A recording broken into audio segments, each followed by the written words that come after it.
Aretha Franklin was born on March 25th in 1942 in Memphis, Tennessee. She was the fourth child of the Reverend C.L. Franklin and the soul singer Barbara Singers. From a young age, Aretha was seen as a musical prodigy. She could play the piano and sing, and her voice was passionate and powerful. Aretha's parents split when she was only 6 years old, causing Aretha to go live with her father. Aretha's father, the Reverend C.L. Franklin, was a Baptist minister who was loved by the wide majority of the black community. Reverend Franklin would travel all over the country preaching with his daughter. When Aretha would be touring with her father, she would be presenting her music too. Traveling with her father, Aretha had a new insight into the music that gave her a spark to start her music career and soon become the Queen of Soul. According to Aretha, when she and her sister heard Otis Redding's song Respect, they immediately knew that they had to do a cover. Aretha then went to Atlantic Records with her sister to record her cover of Respect.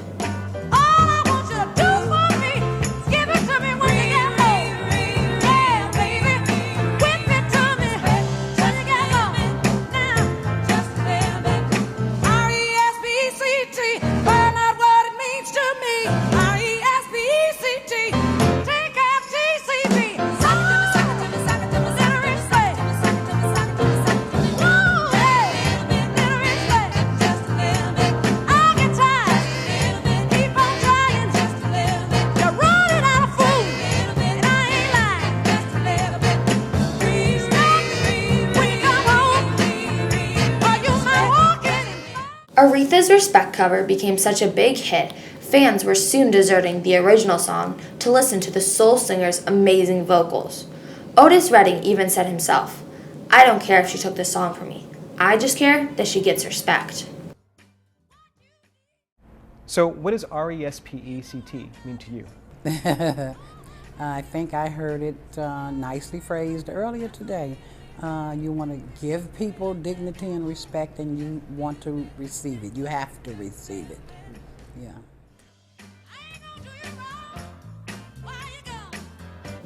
When the song was released, the civil rights movement was at its peak and the Vietnam War was raging on. People felt uncertain, afraid, and most of all, disrespected. But Aretha's song did something. It saved people and it gave them courage. It became the civil rights mantra. One woman's story about when she was a 13-year-old girl during the release of the song shows just how powerful the song was to people. Here's her letter to Aretha. I was a 13-year-old girl growing up in the gritty steel town of Gary, Indiana. It was 1967, the height of the civil rights movement, with racial violence raging from coast to coast. A few years earlier, my tender psyche had been shattered by the bombing of the 16th Street Church in Birmingham, Alabama, which had left 4 little black girls dead.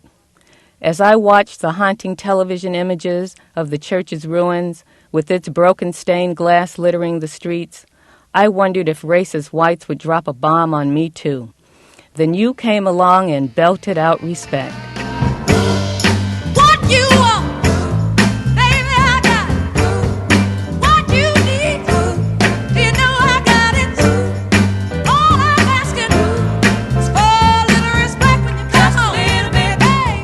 Suddenly, my fears and vulnerabilities as a young black girl eased.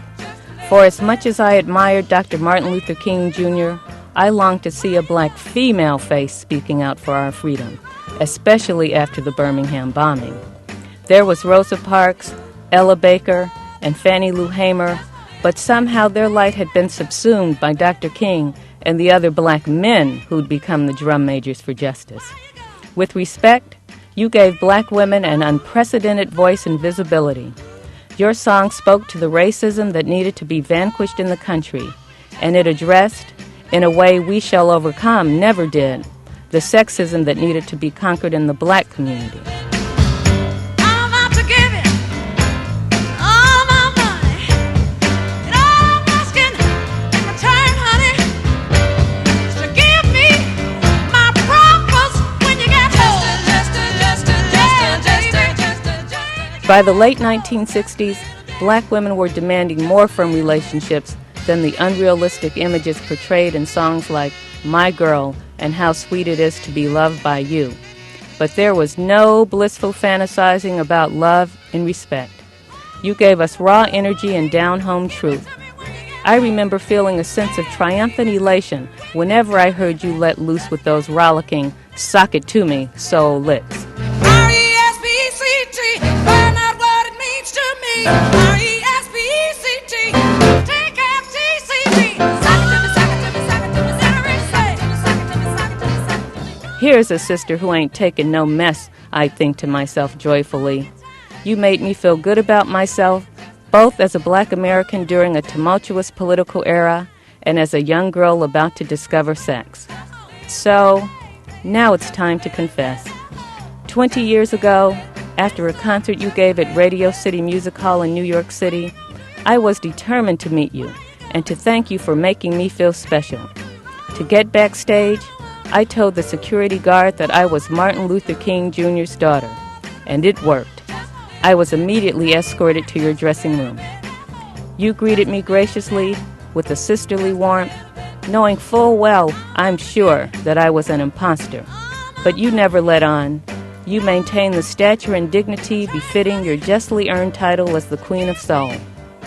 While I don't regret it, I would never engage in such tomfoolery today. And I want you to know that I meant no disrespect. On the contrary, when I cajoled myself backstage, I was trying to recapture the sense of pride and possibility you'd given me when I was 13 years old. I was swept up in pure emotion and motivated only by, well, that song you seared into the conscience of a nation. Ooh, your kisses, ooh, sweeter than honey. Ooh, and guess what? So is my money. Ooh, all I want you to do for me is give it to me when you... That song changed that little girl's life and changed many people's lives. Aretha's song served as a backdrop to the everyday struggles of African Americans and women. Her amazing vocals sucked in the sorrows and worries of the black community and the women and gave them courage, hope, and happiness. It has been 49 years since the release of the song, but Aretha Franklin's message is still strong and still gives people courage, hope, and happiness every day.